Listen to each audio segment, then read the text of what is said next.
Chag Sameach, Rosh Hashanah. I'll be blessed. Rosh Hashanah starts this evening.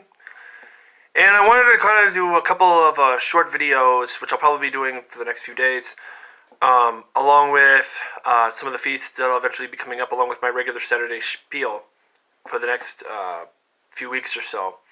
And I'll be explaining in each of those videos what exactly certain things are and what they mean and how they came to be.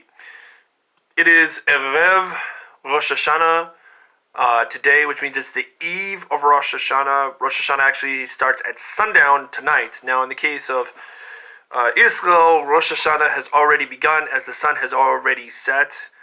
In Israel, they are 8 hours ahead of us, which means Rosh Hashanah has already begun due to time difference. With us, it'll start in the evening. With them, it's already gone on, including in Israel, where it's probably already a big celebration, big to do.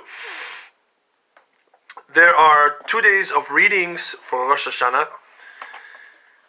which Rosh Hashanah, for those who don't know, is the head of the year. Rosh Chodesh is head of the month. Rosh Hashanah is head of the year. So there are 2 different calendars in Jewish culture. There is the sacred calendar, which is the first of the month, which is the month of Nisan, formerly known as the month of Aviv.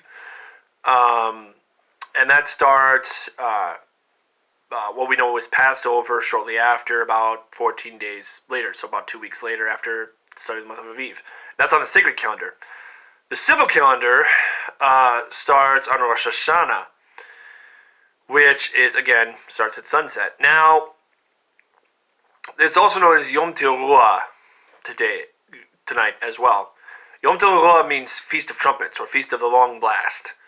And there are 2 ways to sound off. There's either the shofar, which is the ram's horn, which is usually come from an actual ram's horn, but because ram's horn is always wound up, what they do is they treat it with, I want to say, mist, or they kind of steam it a little bit to kind of get it to unwind, and then they fashion it, and then usually it's cleaned up and put to use.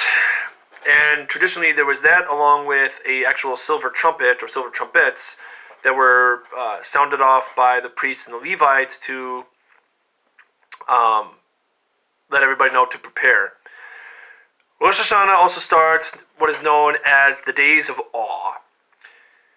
From the first day of the civil new year to the 10th day are known as the Days of Awe, where people prepare themselves for Yom Kippur, which I'll be putting a video on later on that day, which is the Day of Atonement. Now, Messianics like myself are a little bit different in that respect, because the Yom Kippur, the Day of Atonement, where people are saying, may you have an easy Yom Kippur, and people will be saying that and trying to get themselves right with God during these days. And these days essentially are similar to Easter and Holy Week in Christianity, although in the Messianic case, we are believers in Yeshua, but we look at the Days of Awe and Rosh Hashanah a little bit differently. The readings starting tonight at sundown, and then read tomorrow as well as the next day.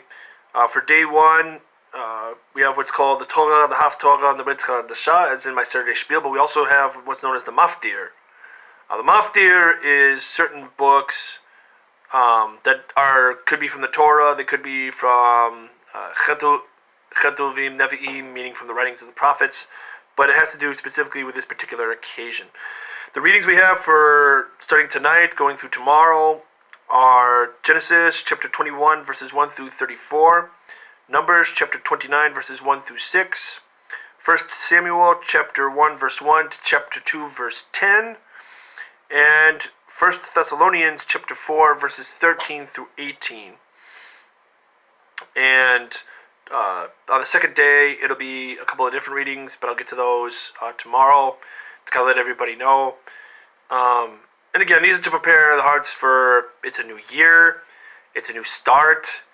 That's kind of what Rosh Hashanah really is, or the Yom Teruah is. And, you know, these are the days that we look forward to, but they're also the days of awe, again, to prepare and to humble ourselves before God.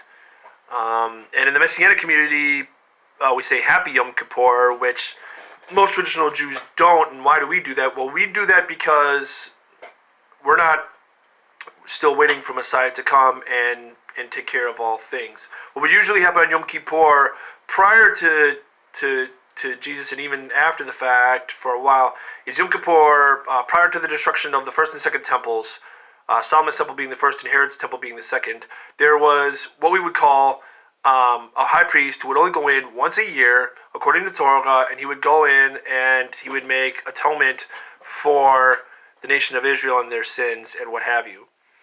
We'll get into a little bit more detail with that prior to, but it also says in Torah from now until Yom Kippur, starting on Rosh Hashanah, starting from Yom Teruah, the people are to, essentially get themselves right, traditionally speaking. It's the days where people are to get right and to get their lives straight, starting tonight at sunset and going for the next 10 days.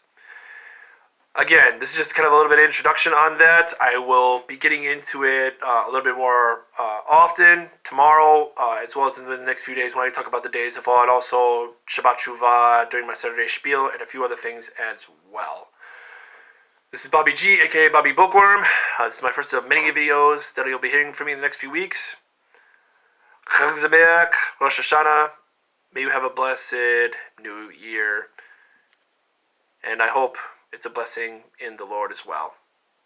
Shalom.